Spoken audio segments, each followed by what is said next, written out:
I think I always made the comment that once a mirror, always a mirror. Ravel, ambitious, but brilliant! I don't believe it! I swear I do not believe it! Good heavens, he's done it again! Another promotion for the big man. I've got 12 bottles of champagne in my office and we're going to drink them all night. Do me a favour, drop me off in Rotherham. Hello, everybody. Welcome back to New York Talk. This is the Rotherham podcast, and it's that time of the year where we look ahead, we guess, predict, have a very bad effort looking what we think will happen the year ahead. This is part one of our prediction show where we'll go through the categories in a moment, and then these guys will predict it badly, obviously, because we're not very good at this, but you all know that by now. We'll cover any of Miller's stuff we can find as well. Mick from a car park in North Wales, how are we? I'm all right, mate. Yeah, I'm all right. Nearly didn't make it tonight, to be honest, but there you go. Let's leave that one there. You don't want to know why? No, we don't want to know why. Oh, I'm sure the listeners would, but anyway, there you go. I think Mick's the happiest one tonight because he's sat in his car with air conditioning on. So Mick's a very happy bunny today. So you can all be jealous of him. Danny's with us. How are you doing, Danny? I'm doing all right. It's actually been quite cool in our house today, which makes a change because normally it's like a furnace, even when there's no central heating on whatsoever. But yeah, all good with me. Good stuff. And we go from North Wales to the Essex. Joy, how are you? Yeah, I'm fine. I'm quite chill at the moment because I'm sat in the camp of Van Orning, as you can see. So, and it's gone quite dark at the moment, and the thunderstorms are promised. So this could be fun. Oh, this could be one of those episodes that could. Yes. Right. We are going to take off a couple of bits of Rotherham stuff that we can think and find, and then we'll. I can't speak. This is really bad start from me. Anybody there? Right, we'll talk about some stuff. Terry Webber's excited for the season. He says, "Evening all, got the shirt, got the season ticket. Come Taylor, let's see what you've got at Bristol." That's from the Bristol Rovers game. Darren Cook and David Carroll, Stephen Thomas, Michael Arnold, Jordan, Steve Gooding all with us. Richard says, "Nathan, hope you're all right. Silly happy Yorkshire Day." Happy Yorkshire Day, everybody. So penultimate friendly was a 2-2 draw at Grimsby Town. 2 goals from Clark Harris, Danny. Now performances are almost irrelevant, but when your strikers are scoring in pre-season, that's a really, really good thing. Yeah, definitely. Just remembered it is Yorkshire Day, so flap cat's on now. But yeah, I mean, I would have liked to have beaten Grimsby. Don't get me wrong. I think it's highlighted some issues that need addressing with the defence, but like you say, Clark Harris is off the mark in pre-season, even though he's not really been there too much, just due to like a niggling injury, I think. But he scored a header and a penalty, so at least we know who the designated penalty taker is this season. And he was captain again as well, so maybe he is leaning more towards Clark Harris being captain this season, which is an interesting choice in my opinion. But we'll see how it works out. But yeah, it'll give Clark Harris a bit of confidence going into League One. That he can still find the goal after not having the best of times last season. So yeah, good run out for Clark Harris. Got more minutes under his belt. I know it's only pre-season, but it would have been nice to win. Yeah, absolutely would. Stephen Thomas says concerns over defending set pieces. Yeah, there was a couple of moments. Not just on Tuesday, to be honest with you, against that as well. Shelley says Hungbo looked lively, likes to get a ball into the box, could be a very good outlet for us down the left hand side. Yeah, Joey, I like Hungbo from what I've seen, which is again, I've only seen a couple of preseason games, but he's exciting. My concern is that if you're going to play a wide team, you've got Hungbo and Holmes, and that's it. And Holmes as a kid is in football in terms, only 22 is not a kid, but that's a big concern for me that we're lacking in those areas. That's my big concern going into next week. I mean, JCH and/or Hugo will need that service from the wings. I know Andre Green, I've seen him flitting about, wasn't he, at Grimsby on Tuesday. So I don't know where he is in his rehab at the moment. So obviously he's got to come back. But I do hear sort of mootings that there are 2 or 3 more players being looked at, and one assumes that they're going to have to be wings or wing backs or people that fit into that sort of criteria that can get the balls in the box from wide positions. I hope.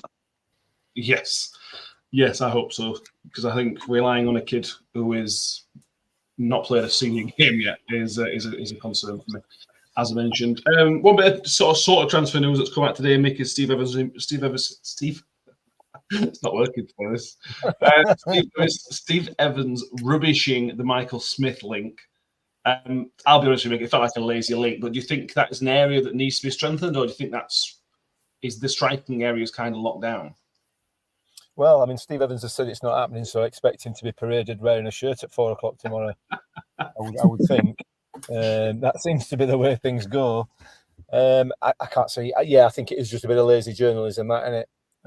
Well, a bit of social media nonsense from noisy neighbours, and then obviously journos picking up on it, and obviously Paul Davis appears to have put that to bed. So. Yeah, I mean, we in terms of players like Smithy, we're comfortable, aren't we, at the moment, barring any injuries? I don't think that's where we need to be strengthening. So, but yeah, we'll have to wait and see whether that actually turns out to be the case or not. It's interesting you say we don't really want to put a lot of stock in a 22-year-old who's not played a senior game before. But last time we did that, it worked out rather well. So, things around that and all that. Some bloke called, I can't remember his name now, 𝐁𝐿 or something. I can't remember. All right. Yeah, fair. Yeah, all right. Valid. Yeah. And to be fair, I don't think Chu had played many games. It could work out brilliantly, but it could do, but we'll see. Yeah. Shelley mentioning Norley midweek. I don't think there's any mention of that. I think Paul Davis reported it was just getting players minutes. Which is why they've got 2 friendlies left, one behind closed doors, just to get the minutes into the bodies, which makes perfect sense, to be honest with you. Concerned we're conceding quite a lot of goals in this pre-season. I'm not settled on the defence. I've seen Zach Jules play twice now. The fans forum, Steve Evans compared him to Carrie Arneson. I've not seen that yet. I've not seen anything that links him even slightly towards the way that he played. He looks panicky. He looks rushed. I'm not sold at all. I'm fed up of Hacks being played back there as well. But that's just my. We've talked about this before. We talked about it on our last podcast, though, didn't we? Pre-season gives you very little, if anything, to go on. You talk about it being good news that Clark Harris is on the score sheet. I suppose it worked so well for Georgie Kelly last season, who scored 3 against Lincoln, didn't it? It doesn't tell you anything. It doesn't tell you anything. I don't think. I hope so on that one. The villains. Steve Evans did an interview today with Radio Sheffield. Is anybody anything interesting from that? For me, it was just a classic Steve Evans, almost a masterclass, really. Yeah, he sort of said a lot without saying anything, didn't he? Yeah. Yeah, basically, yeah. But he said the right things, though, didn't he? He always says the right thing. I was thinking about it before he started that if I was a young manager coming through and I wanted to learn the media game, I'd just look at Steve Evans and listen to what Steve Evans says, because fans eat that up, don't they, Joy? He's just saying what we kind of all want to hear, I suppose. And let's be honest, he doesn't actually say an awful lot, does he? No. I mean, in one sense, you'd think we'd be used to it by now. Now we're in our second term with him. But, I mean, it is what he is, isn't he? He does what he says on the tin. And if at the end of the season, it gets us another promotion, carry on, Steve, is what I say. Carry on. Yeah. Make anything to add on that? Well, no, I mean, it's not what I want to hear, but that's me. My view. I'm not a fan. I like some substance. I don't want to hear cliches and nonsense. It's just pointless. Don't bother speaking. If you're not going to tell us out, don't bother speaking. That's my view. Fair enough. Well, we want to know, don't we? The whole Yeah, point of an interview is to give us information, you know, that we don't He'll know. never do that though, Mick, will he? You know, we should be No, he used to it won't. by now. He won't do that. That's not his style. He, No. he will, you know, No, he it's will, not. you know, do all the sound bites and the cliches, and we all go away with big smiles on our face. Or some of us do. Others who have been around the block more than once. So, yes, Steve, right. Let's see the proof's in the pudding, as they say. Yeah. He does seem to tell the advertiser a hell of a lot more than he tells Radio Sheffield, though. He's got very political answers for Radio Chef, but with Paul Davis, it's just like, yeah, we're speaking to someone on Sunday, and I'll let you know how it goes. Everybody else is very reserved. He's going to like you. The problem was he had a big falling out with Radio Sheffield in his first spell. Yeah. And if you listen to the interview, the thing I like Rob Staten, I like about Rob Staten is he likes to ask the hard questions generally. Every single question was a softball, every single one. So I think there's a bit of trying to build up that relationship from a Radio Sheffield side, whereas I think Paul Davis is in. You know, I think that Stevens clearly likes the relationship between the advertisers, so I think he gets more information. But yeah, that's how I read it. But we'll see how that. But if we're 10 games in, we've won one. I don't think Staten will be throwing softballs anymore, will he? So we'll see how it changes. And then Steve Evans' attitude might start to change a little bit, but we'll see. We'll see how it goes between now and the end of the season. Anything else before we pick up predictions? The two trialists that we had, Harry Kai and Tobias Liversidge, was it? Yeah, they've both been told, "Nah, you're all right," and we've moved on. So that might open up the 2 or 3 signings that we're looking at now. Yeah, I always hope we've got a plan. I was disappointed with Harry Kite, to be honest with you, particularly against Grimsby game. He missed a really good chance, and it was basically anonymous, sadly for him. Well, that's for somebody, I'm sure. But yeah, we'll see who else. Evans has Harry says Evans has gone from wanting 3 to wanting 2, maybe. Yeah, get ready for deadline day when he tries signing 3 players on deadline day, because he loves a deadline day signing. Anybody that wasn't around first time round, get ready for deadline day. He loves it. He's like a guy on Football Manager who's taking part in deadline day. He'll be all over that. So be prepared. Be good for us on deadline day, maybe. Right, let's crack into this. We have 4 people doing predictions tonight. We've got Joy, Danny, Mick, and Lewis. Lewis is not with us, but he sent us in his predictions. I'm going to read through Lewis's. So we have categories of player of the season, rising star, breakout star, top goal scorer, most assists, most outfield minutes. We've changed that one, so you can't just all go for the goalkeeper. Most outfield minutes. Will Steve Evans still be here at the end of the season? What will the total points be and finish position? I know everybody kind of wonders about the research that goes into this. I can confirm that Mick has done absolutely 0 research. These predictions could be wild. You why? You said that almost with an element of surprise in your voice, and I'm disappointed in you, Matt.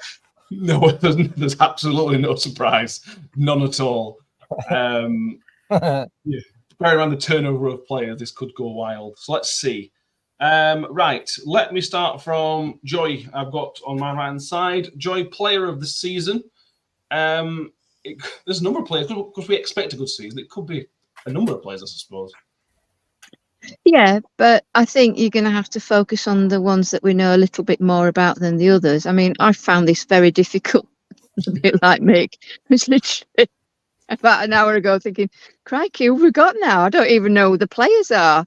So I was literally going through and sort of a little minuscule amount of research just to see who the names are in the team, to be honest.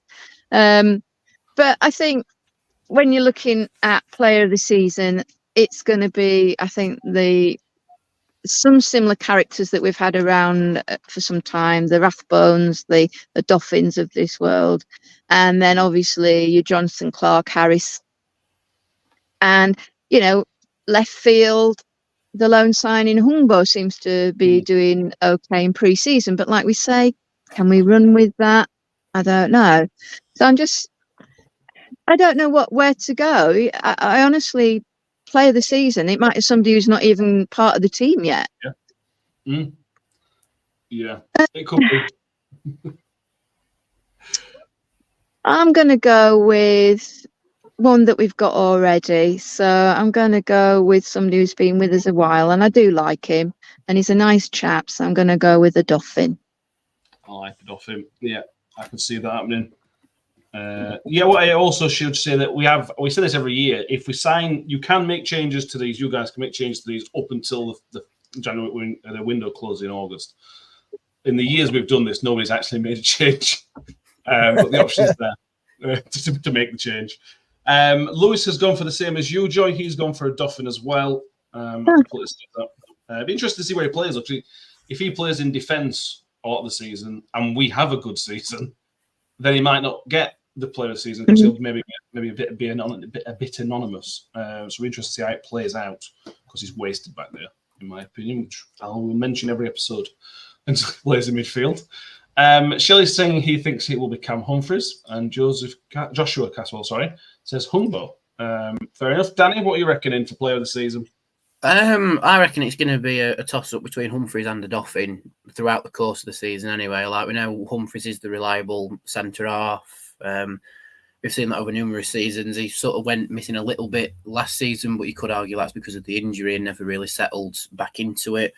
But a Dolphin always seems to be, on the plinth of being the player of the season, and I think he's only really been denied because we had Victor over the last few seasons.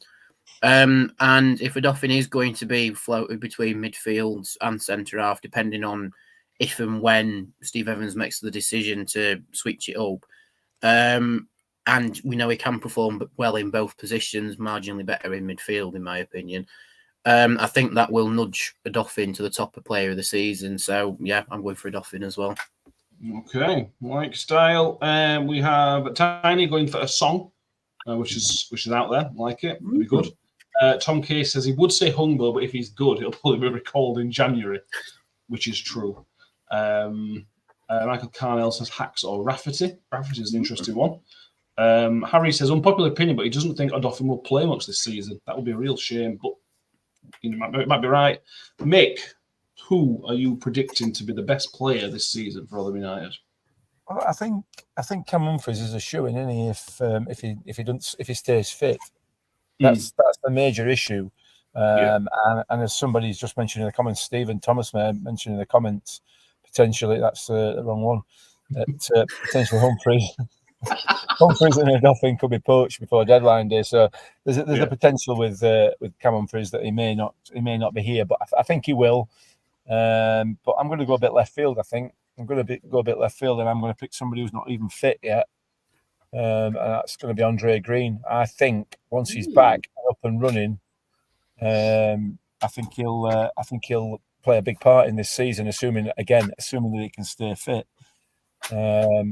But my thoughts on this whole process really are the fact that we get it so disastrously wrong every season that I think I'm probably going to pick everybody who I don't think is going to actually achieve. Okay. And then I'll be a lot closer.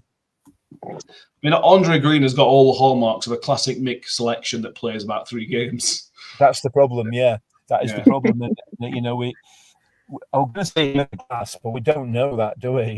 He got such a horrific injury so early on in last season that was the end of that, and he's still not fit as a result of it. So it's going to be difficult for him. But I think if he can hit the ground running once he is fit, he'll be a hell of a player at this level. Yeah, I do agree with that completely. Josh Caswell says he reckons that a Dolphin will be top scorer of the Bristol Street Motors Trophy, but he sees Hack rotating between centre back and central midfielder. He's putting Holmes as his second choice. Reece James, that's out there. Having said that, I've been impressed with him with the minutes I've seen against Grimsby and Sheffield United. I just add another one in to the mix, and I had considered this one as well, and that's the lad from Coventry. Is it Kelly? Liam Kelly. Liam Kelly. I think he again hugely experienced player, and the position he plays in, he could be so influential. So he's another one that might be up there, but I'll stick with Andre Green for the time being. Fair enough. Fair enough. The next one I think is a bit of a shoo-in, to be honest with you. The next one is Rising Star, which is an under 23s player, so a player of 23 or under. Now we have 2 players in the first team squad that are under the age of 23, I think. One of them being the new sign, Jack Holmes, and I think a song's 19. Yeah. So I've got an idea of where you're all going with this. There's only one of 2, unless I've missed somebody, I don't think I have. So Rising Star, I think I know all your answers, but Joy, who you picking for Rising Star? Well, like I said, in my little bit of research I did, I came up to the same conclusion that there's only Jack Holmes in a song to pick. It's 50-50. I don't know. I mean, it depends how much Jack Holmes is going to get in terms of playing time and a song as well. I mean, a song's more a striker, is he? Or is he this mystical number 10 that Steve keeps going on about? Who knows? Is he cut out for that? 19's a bit young. I don't know. Should just flip a coin, really, aren't you? Yeah, basically. I suppose I'll go with the guy that is our player rather than the loan signing, Mr. Holmes, for me. That makes sense. Danny, same as? Well, I've had a quick Wikipedia search on any other player who was under the age of 23, just to broaden the search a little bit. And we've got Jake Hull, Kieran McGuckie, and Hamish Douglas, Josh Ayers, and Ben Hatton, just to throw into the mix. Ben Hatton, maybe. Yeah, maybe. I would have gone for McGuckie as, like Rising Star potentially, but he's injured at the minute, and so he's nowhere near the first team fold. And I'm going to be devil's advocate and pour a little bit of cold water on Jack Holmes and think he's more niche, if you like, to begin with, will be the EFL trophy. I think that's where he's going to play more minutes to begin with. And with that being the case, and I think a song having a point to prove to break out into the senior game, I'm going to go for a song as Rising Star. What's the song's first name? Can we remember? Daffet, isn't it? Is it Daffet? Esapa? Okay. Yeah, Daffet Esapa's song or something like that. Yeah, I've absolutely butchered it. It's ESAPA. Yes. So try and pronounce that, everyone at home. We'll just go with the song for now. Well, till we hear a commentator say it and we know how to say it, we'll just go with the song for now. Harry says Jake Hull feels like he could be 4th choice defender this season. We'd like that if he was good enough. Josh Caswell, Richard, both say Holmes. Josh Caswell also says it could be Hatton. Scott Kent also says him. Harry's telling it's Sapper. We will find out. We'll ask a professional at some point. I will just listen to commentary first game of the season, and we'll find out. We will find out. Mick, anything? You're going to go left field and go Ben Hatton, or are you going to go? All right, go on. Well, lots and lots of football clubs up and down the country seem to get teenage players on loan, don't they, and make a success of them. And we've had a couple of a recent last 2 seasons who we've basically butchered and sent back. The last time was here, we had an under 23 player in Swift who turned out and was at the time an excellent footballer, and Steve Evans basically drove him away. I think he wasn't his type of manager, quite clearly, but sooner or later it's got to work, can it? So I'm going to go with a song. He comes highly rated from Forest, and I know all the others come highly rated previously, etc. But this is a slightly different position that they're playing in. The last 2 were defenders, and when they make a mistake, it can lead to big issues.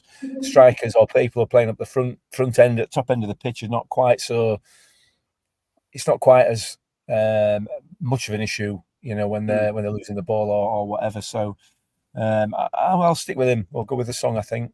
The little bit I've seen of him, I came on against United, didn't he, for a while. It looks reasonably confident. So let's see. The issue with players of this age, and this is not tongue in cheek. Steve Evans is a Marmite kind of character, and he is not by any stretch of anybody's imagination, whether you like him or loathe him, a modern manager. Which a lot of these kids coming through will have be used to. That kind of sort of nurturing type figure. That's not Evans' style. So it's going to take a certain type of youth player or younger player to be able to be able to work with him. Let's see if a Song has got that. Hopefully he has. Yeah, let's hope he has. Yeah, Lewis has gone for Jack Holmes as well. Yeah.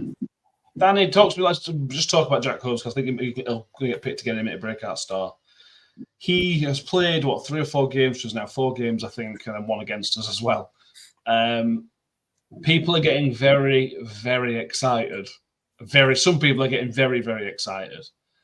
We need to be careful as fans here, I think, because if he was that good right now, he wouldn't have been playing for Stamford. I think there's something there. I've watched him. There's something there, but he is not going to win Player of the Year this year or something like that. If you know what I mean. I think fans have maybe got to temper. Some fans have got to temper their expectations. Yeah, a little bit, and I think that's why devil's advocate pours a little bit of cold water on it, because, like you say, he'd just signed for Stamford, which was a same league move for him in. Can't remember what league it was. It was 7th tier, wasn't it? It was something like that. But he's 22, which is a very prime age to develop in a footballing sense. But like you say, if he was firing on all cylinders, if you like, he would be attached to a higher up club. Like, don't get me wrong, there are flashes there. The cross that he played in against Sheffield United, he plays with a lot of confidence. He plays with a point to prove. And I'm sure we will iron out the edges, so it's a nice, round, smooth article. But I think if Steve Evans saw this lad and why isn't he attached to anybody else, he would have been here on a longer deal. It's more of you've got the year to prove yourself, I think. And from what I've seen on highlights of him, yeah, he does seem a very well-rounded player, but it's just certain bits that need ironing out. Like his touch is a little bit too loose. He finds the right pass with his eye, but not always with his foot. Yeah. He's not the quickest in the world, but he is very direct, so that's something to work on. So it strikes me as just like a non-league version of Ollie Rathbone. Like, we spotted Rathbone whilst playing against Rochdale and signed him immediately. And I think Jack Holmes, we've sort of done the same thing, but more in the sense of we can develop him into something good. And if he does well this season, then he's got the option of another year and then to go from there. However, I would like to put him down for my breakout star one. Because, he'll probably get minutes in the Carabao Cup, the early rounds of the FA Cup and the EFL Trophy. And I think that's where he can put his stamp on things. I think him against Newcastle under-21s will really showcase where his footballing level is. Is he more in line with the under-21s of the big teams? Or is he more in line with what Rotherham United want to do with him this season? But I do think he will perform well if we get minutes into him and we have the opportunity to do that. So, yeah, he's my breakout star this season rather than rising star. That makes sense to me. Terry Femby says, didn't Vardy come from non-league? Just saying, yeah, he absolutely did. They paid £1 million for him, so that's how much they believed in him. It wasn't sort of picked up on trial. Stephen Thomas, yeah, got an option. We've got a year with an option to extend, so it's a potential 2-year deal if we choose to do so. But that's down to him. It's down to him. I'll see it a bit as well. Yes, next one, breakout star. This doesn't necessarily have to be a young player. It can be an older player. Again, we go back to 1 year, Ben picking Richard Wood as the breakout star. And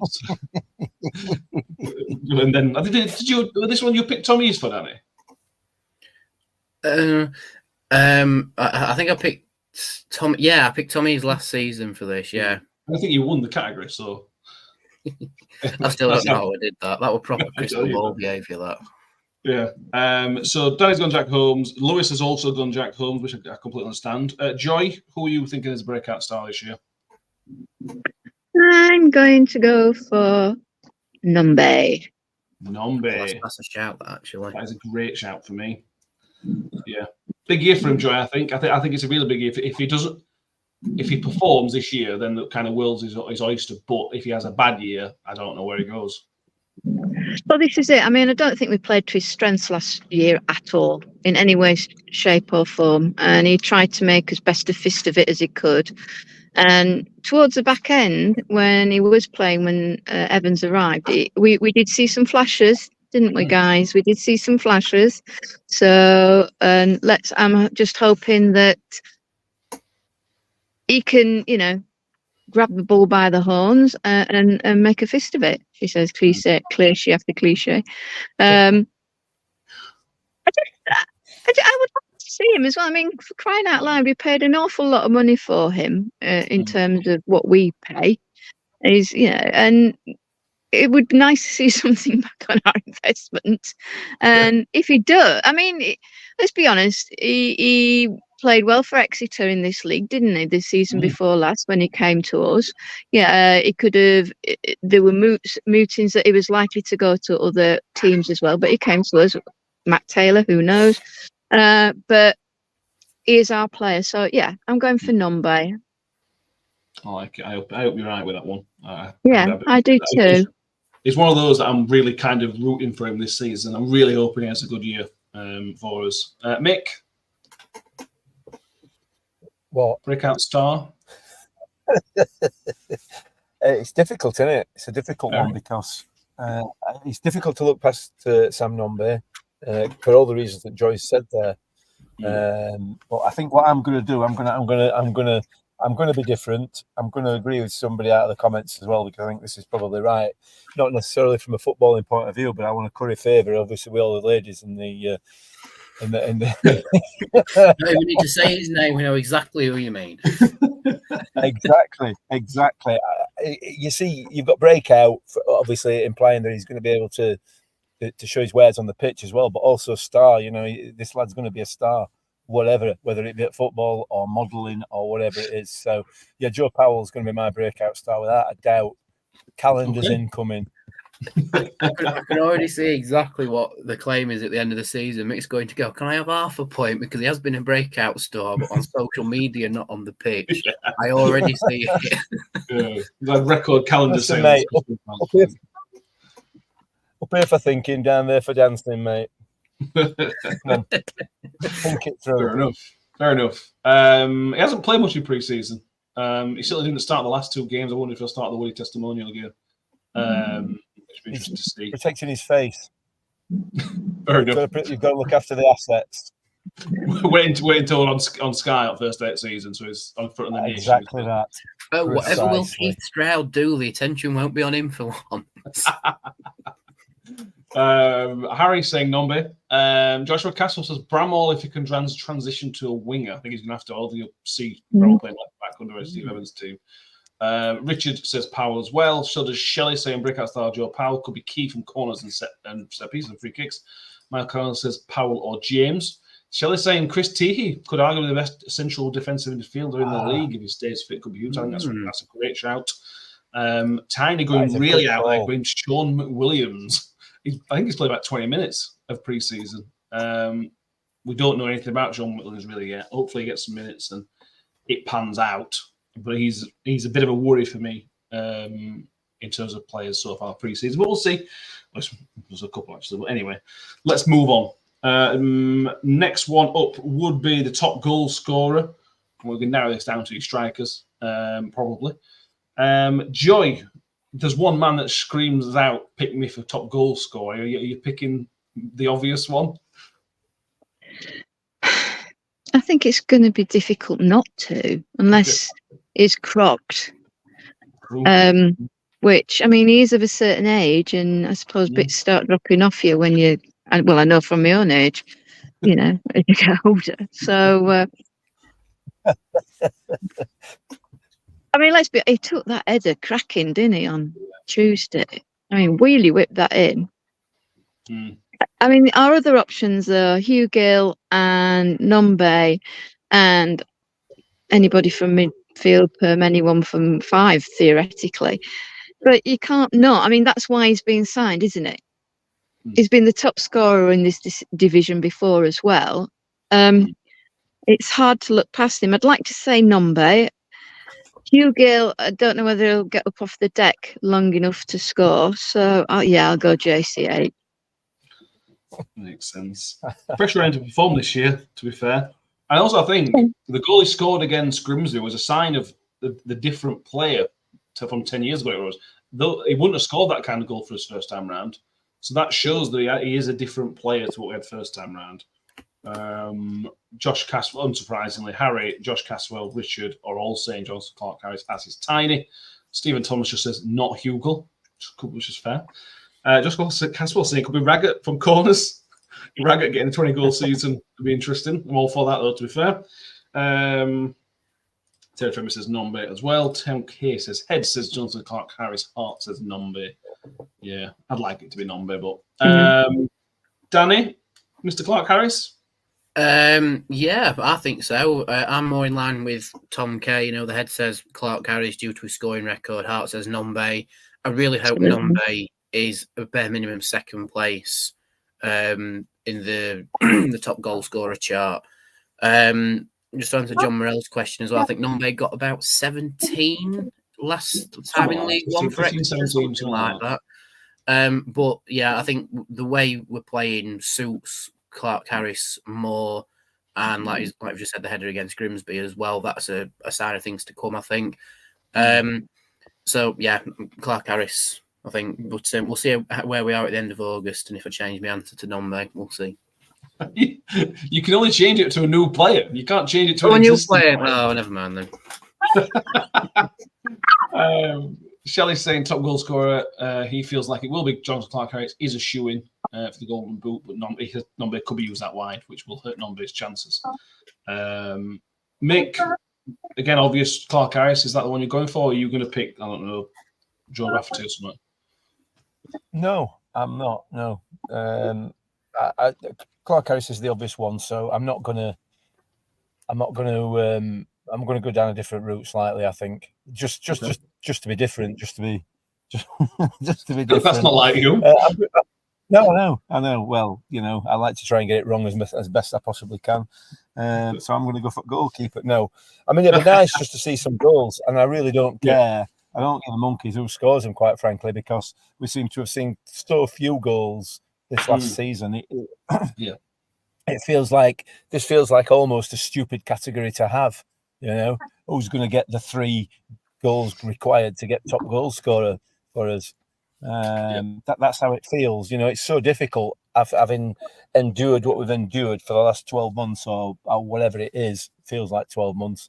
You know, it's hard. But I'm going to go with Sam Nombe. I do think if he can cement his place in the team, whether it be as part of a 2 up front, which I don't think it will be, I think it's more likely to be slightly wider or sitting a little bit behind the 2 strikers. We know he's a finisher. You know, we have seen his ability at putting the ball in the back of the net. If we're able to get him in those positions, then he'll have another good season. When was the last time we had a player that scored 17 goals in any season? You know, it feels like years ago. I know it's probably not, but we've tended over the years, even under Evans, to spread the goals out across the team, and particularly under Paul Warne as well. So, you know, if any of our players score 17 goals this season, in fact, if they score 17 goals between them, it'd probably be an improvement on last. But, I'm going to go with Sam Nombe. Fair enough. Josh, I was saying, yes, Smith got 25 in all competitions, but 20 in the league, I think. 2021 in the league before that. But before that, Smith was regularly our top scorer with about 10, weren't he? Before that. Didn't 𝐿𝐿 get about 24 or 26 in that 14 season? Yes, he did. Yeah, Then he left. So that's basically just stubbed both of my points out there, isn't it? So I'll keep quiet from now on. Lewis has also gone Johnson Clark Harris, which makes perfect sense. So yeah, about halfway through, so we'll go through some more. Next one is most assists. This one for me is, I don't not mind doing my predictions, but this is one of the ones I found most difficult to think of, to be honest with you, Danny, because I haven't seen enough of them. Yeah, you know what I mean? 𝐁𝐞𝐬𝐭 looks exciting, but will he play will he play more further forward so we don't get more assists? Is Liam Kelly really going to be that guy that does it? Is it just going to be Joe Powell just because we've got set pieces? It is really difficult for me, this one. What do you think? Most difficult one, and you've come to me first. Cheers. Always. Should have gone to Mick. He's done his research on it. Yeah, most assists. I mean, it's always a difficult one for us because everyone seems to chip in some regard to getting assists, you know, whether it's set pieces or balls into the box, or, you know, even just slide rule ball straight into the area for someone to run onto. Everyone seems to chip in. I mean, I think Barlasser was the last one to really have his head above the rest, but that was purely because he had an absolute arrow of a long ball on him. But this might be the one that ends up getting changed for a few people, I think, because this is probably the more wide player winger sort of category where we might not have signed him yet. But in terms of what we've currently got, I think it's going to be 𝐁𝐞𝐬𝐭. I think he's more suited to where our service will come this season. You know, ball out wide into the box, and Clark Harris or Hugo gets the red on it or gets a touch on it, or if it comes out a bit too deep, then Nombe might be there to get on it as well. I do think Kelly will have his fair share of contributions, don't get me wrong, but in terms of how I've seen us play in highlights, at least, 𝐁𝐞𝐬𝐭, I think. Fair enough. Josh Caswell saying Teehee. He thinks 100%. John Morrell saying whoever takes the corners, which is Steve Evans' team, so it's a safe bet. Harry saying that's lazy, John. That is straight out of the Sky Sports playbook. Yeah. Harry saying Powell, Shelley saying Powell, Richard saying Powell, Michael saying 𝐁𝐞𝐬𝐿, Scott Kent edging his bets with Powell or 𝐁𝐞𝐬𝐿. Mick, I'll come to you this one. Most assists. Are you going with your buddy Joe Powell, or are you thinking something else? I mean, it's a good one because we're obviously going to get on telly a lot more this season, and then we'll be able to have lovely pictures of Joe Powell wheeling away in celebration after his beautiful assist, won't we? You know, and that'll just that'll move us up the Sky rankings for. True. It's a difficult one. This one, it's a real toughie, and you know, I really like the look of 𝐁𝐞𝐬𝐿. I really like the look of him. He looks a real player.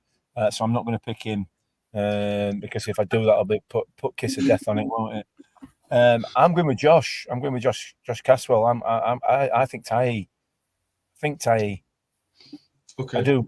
You know, we know quality that lad has got.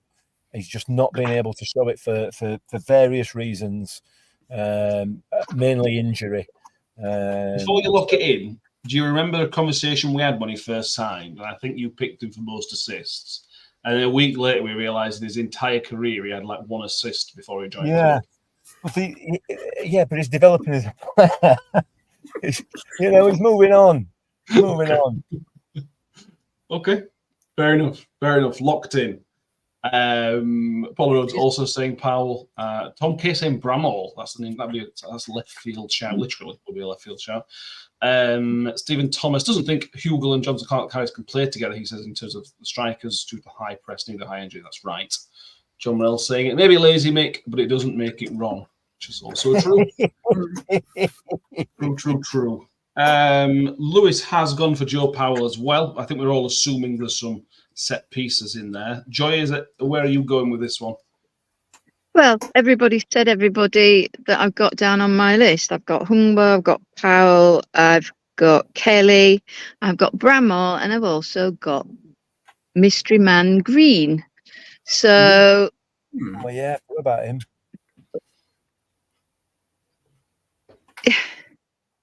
like everybody else, I've really enjoyed watching Hungbo and in his short spell here. Again, he's another one that if he does do well, it could be yanked at Christmas. So, who am I going to go for? I'm going to go Wild with Kelly. Kelly. Okay. There we go. I was going to put Hungbo, but everybody's gone for Hungbo, so let me go a bit left field or midfield even. The new Barlasser. Like it. Right, 4 more categories left to go. The next one we've changed because we went for goalkeepers last year, and obviously Victor played the most minutes. Those are the 2 games at the end. So that we've changed this now. So I want the outfield player who will play the most minutes. Now this is a bit of luck of the draw because obviously injury comes into this, and Steve Evans has signed a few players which he himself has admitted won't play a massive role or won't play every game this season. I'm thinking Liam Kelly and McDonald. Mick, let's mix it up. Let's start with you. Who do you reckon is going to be the guy with the most minutes? What I will say is these are all competitions, goals and everything else. It's all competitions, not just league. This is a real toughie, isn't it? This is a real toughie. Hard. Yeah. I'm going to go. Again, I'll keep with my left field suggestions. I'll go Jordan Hugill. Really? Yeah, I think Evans will play in as much as he possibly can.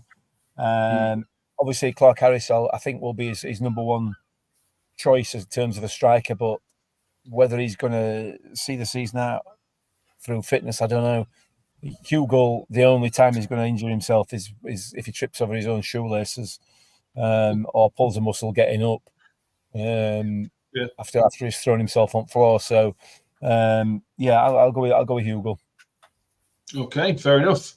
Lewis has gone for Hacks, which is interesting. I'm glad Ray was doing it comments earlier. I'm not convinced he'll get the minutes that I want him to.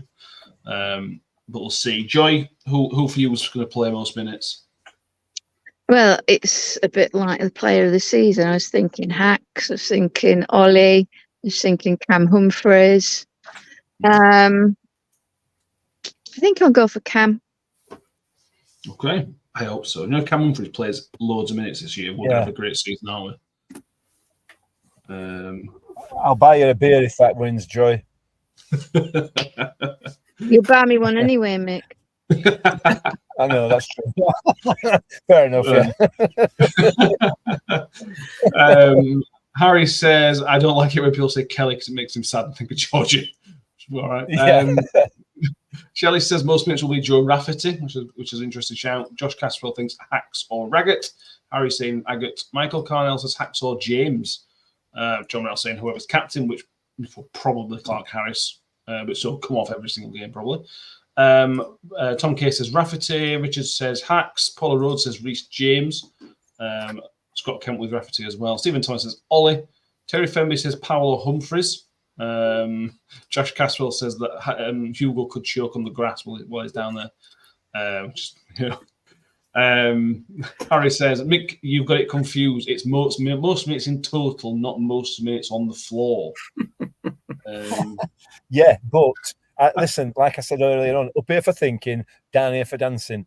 If he's on the floor, he's not getting injured, is he? You know? True. I hope Hugill doesn't watch this. I'm sure he doesn't. But I'm sure he doesn't watch this. But even if he does, I'm sure he's also got a sense of humour as well. Maybe. Let's hope so. Danny, what do you reckon? I've tried to look at it in the sense of which positions are the least congested. Because, the question is most minutes rather than most appearances. And I think the likes of Clark Harris, Rathbone, Humphreys, Tahi will probably make the weight of the appearances this season. All of them are probably touching 40 appearances in across all competitions. But in terms of most minutes, the player that's probably going to play the vast majority of his appearances the full 90 minutes rather than coming off as a substitute, I think will be Sean Raggett. I think he's going to be a bit more of a a mainstay in defence. I think Humphreys will be on a level appearance-wise, but I think out of the two of them, if they had to make some sort of change, it would be Humphreys, and he's probably going to pay a little bit less just because of the injury last season and various other means potentially shuffling around the defence. But I think Raggett will be the mainstay back there. If you had to manage somebody's minutes, it'd be Cam Humphreys' minutes rather than Sean Raggett, I suppose, wouldn't it? Yeah. And Steve Evans has talked the waffle about, injury spectrum and managing people that way and this, that and the other. And I think because of last season, Humphreys will be up there, and, the players over the age of 31 or so will be up there as well. But Raggett's like a very good age for a defender. I think he's just about turned 30. I think so. He's a very good age for a defender that he's going to play 90 minutes week in, week out. So yeah, hopefully he doesn't lose a tooth this time around. That'd be nice. That'd make a change. Shelley asking, wasn't Rafferty almost ever present for Pompey last season? It shows he's clearly fit enough. Yeah, absolutely. Stephen Thompson's on Hugo watching. He says he could feel the love. Kelly will say he might learn something if he does. Giving us a lot of credit there, Kelly. Thank you very much for that. John Morrell saying, I remember Mick being so happy when Hugo signed.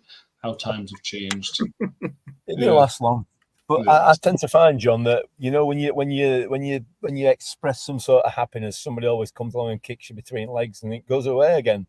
So just experience, really. Okay.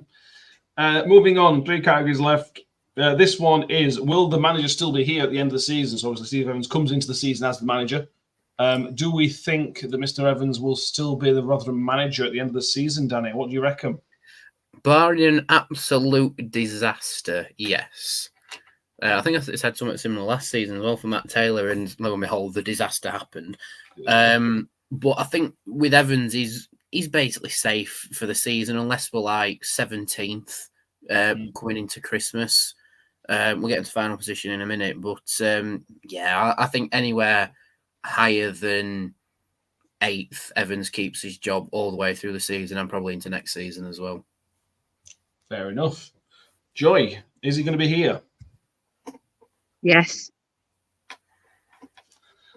Fair enough. Mick. What? Again, me again. That came around quick, didn't it? It's quite a short one, this one. Yeah, well, yeah, I mean, it's a 50-50, isn't it?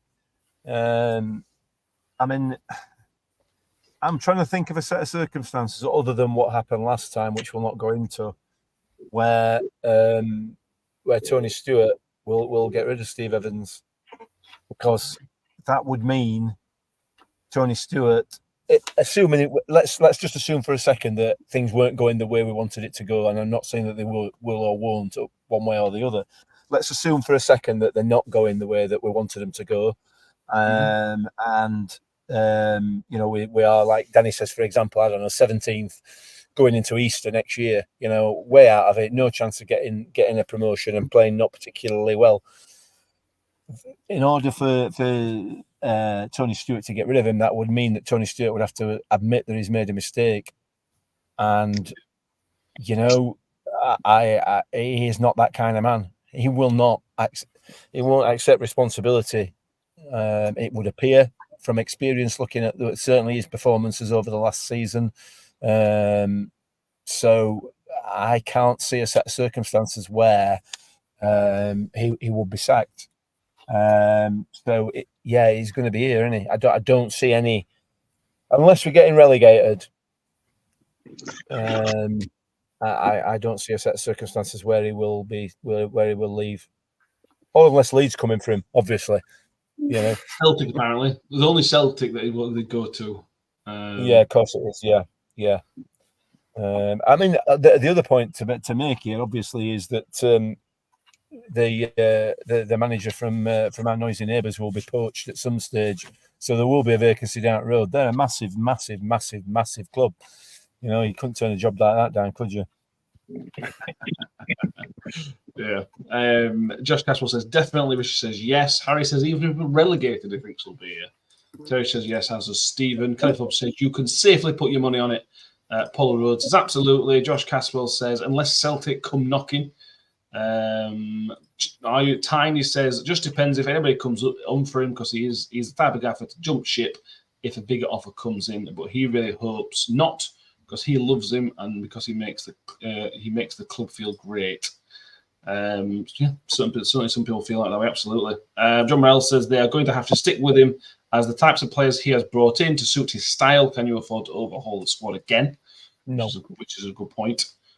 Shelley says, surely TS can't get rid again. 3 managers in the space of 2 seasons. He'd become a laughing stock almost. But then Stephen Thomas says, got to be top 6 or his project's failed. Yeah, we could talk all night about that particular question. We maybe should have left more time for it. We'll do that on Sunday, because we'll go do some more on there. 2 more questions left. So total points. I'll do these together for you all. Total points and finish position. Joy, I'll start with you. Where would be how many? What, do them both. How many points you reckon we're going to get, and where will we finish? Well, I'm hoping we'll finish in our usual position in this division, which is 4th. So, creature of habit. So I'm going for 4th. Points wise, it could be anything from looking at the last decade between sort of 77 and knocking up 90. So let me go middle of the road. Let's go 84. 84. Sounds about right. I think I'm being a bit generous, but because I think we might be 10th, but there you go. Yeah. Danny, we'll go for you next. What are you reckoning? First 100 points. No, I'm kidding. As much as I'd love us to finish first and win a cup again, and Steve Evans' answer to that is he'd love to take the fans back to Wembley, even though it's not our 4-year cycle. I think with seeing how the other teams have started to creep up a little bit with signing quality, it might just dip us into the playoff places. I don't think it's going to be 10th like Gab Sutton suggested. I think that's a bit of a low blow for us, but I think we're going to be in some sort of playoff automatic race again. So I reckon we'll finish 3rd with 83 points. Okay. Interesting. Let me go through some comments, Mick, before you have your say. Harry's saying 89 points in 3rd place. Noel Jordan's saying 92 first. Tom K saying 95 in 2nd place. That's a lot. Josh Caswell says 82 in 2nd. I love this. Josh Caswell saying 2nd, 86 points. Michael Carnell saying 4th on 86 points. Stephen Thomas saying 8th, 85 points, 4th. Terry Filmby going 97 2nd. Richard 87 in 2nd. Shelley says total points 91 first for the championship, as long as he can remember. He says we won't chuck a 10-point lead this time. Tyler says 4th, 84 points. Michael, where's your positivity ometer? This is as tough as any that we've had, quite frankly. I'm not convinced. There are some good teams in this division. Birmingham, obviously, are buying well and will continue to do so. And I think they're probably a shoe-in to win the league at the moment as it stands. Obviously, given the amount of money that they've got, Wrexham you can't rule out. And also, the history of teams coming, particularly teams in Wrexham's position, going straight through League One, which we've done ourselves as well, with less money. It's difficult to see us getting in that top 2, I'll be honest with you. You've got Stockport in there as well, who I think will be strong. Bolton, I think, will be strong because they're obviously the best team in league. They've been for the last 4 or 5 seasons. They've been best team in League One. So, they're going to be well up there. I think we will probably end up finishing in 6th. I think we will make the playoffs. Huddersfield as well, as Harry's just mentioned there, who seem to have as a side note, seem to have taken on Birmingham on social media as a bit of a rivalry for some bizarre reason. I do obviously see that John has been winding that up a little bit, which I've got a lot of time for, I have to say. So yeah, Huddersfield are going to be up there as well. I think we will probably just scrape the playoffs. I think we'll finish in 6th, maybe 80 points. 80 points, 6th. Fair enough. Lewis has gone 86 points in 4th place. Somebody said in the comments after last season debacle, should be happy with mid-table. I kind of get that. Although when it gets to about February and we're sat in 6th, you'll probably feel slightly differently about that. I think League One's going to be very, very competitive this season. I said it in our first show after relegation, and the league confirmed it's the most League One looking League One for a very long time. There's a couple of the fallen big teams in there. More traditional third tier teams in Wrexham, us, Stockport as well. So it's going to be a very competitive league. I don't think one team comes away with it. I think it's going to be a case of, the top 2, maybe 3 battling it out, and then a collection in the playoffs as well. So it's going to be a fun watch, that's for sure. So if you haven't already, get to Sky Sports Plus and fuel the capitalism that's happening with Sky Sports. But yeah, it's going to be a fun season. Strap yourselves in. It's going to be a bumpy ride. Yeah, I don't think Danny's working on commission for Sky Sports. I don't know. No, I'm not. But if you listed Sky Sports, he is available, I'm sure. Yes, I am. The right price. Give us another Skybox pub. We need one. Mark, I'm adding Charlton and Peterborough into there as well, which is always right. Shelley rightly pointing out that we can only go to Wembley in World Cup years, and it's not a World Cup year. I never said we were winning the playoffs. I just said we might finish 3rd. We might have to lose in the semi-final because we can't go to Wembley. So we'll see. We'll see how that goes. Obviously, Saturday's a Richard Wood testimonial. They sold about 4,000 tickets so far. So obviously, I think there's pay on the day as well, from what Kev's tweeted out as well. So hopefully there'll be plenty of people down there because it'll be a good day. And it's last friendly as well. Even if you just go for a friendly, it's last friendly before first game of the season, which is one of the better friendlies to watch, to be honest with you. And Woody's a great guy, so that's that really. Shotkin also saying Woody was on the radio saying he wants to return to the Millers in a coaching role. Yeah, sure. Bet Donny fans are buzzing about that. Absolutely buzzing.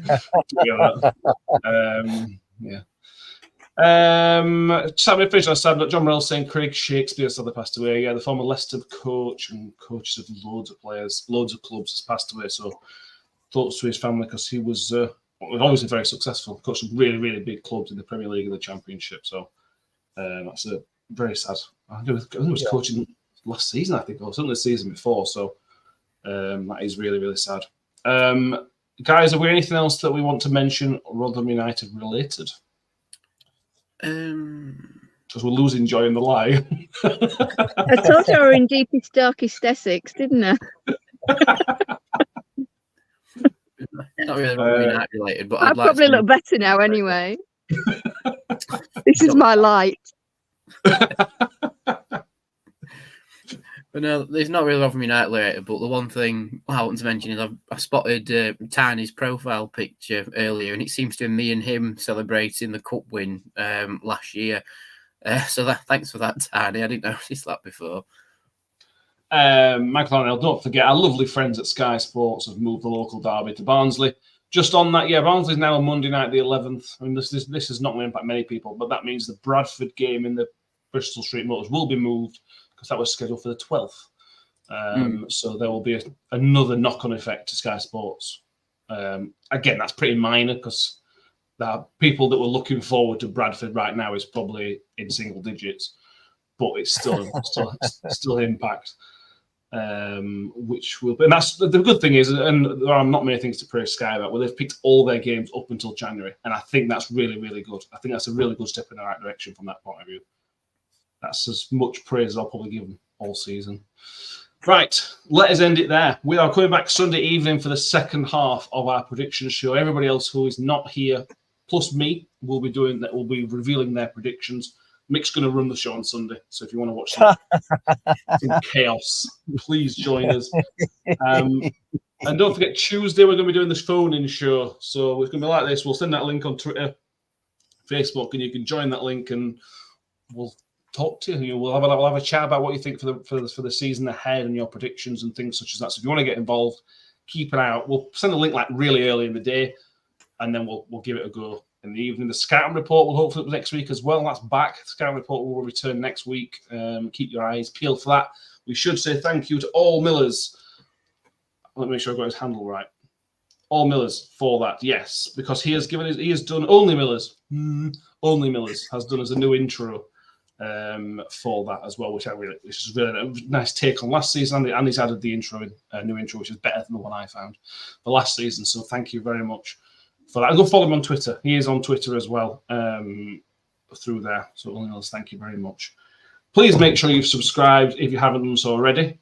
Please like the video, give it a thumbs up if you're watching on X, go over and subscribe on YouTube, and also make sure you're following us on X as well. If you're on iTunes and Spotify, make sure you have given us a 5-star rating and subscribed or followed, or whatever it is that your provider allows you to do. Thank you very much, Joe. We've completely lost your joy, but thank you very much for being with us tonight. I'm going to say I look like one of them people that they have on news reports, don't I, that they don't want you to see and they give them a false voice. Yeah, absolutely. Mick, again, thank you very much. North Wales, thank you very much for being with us.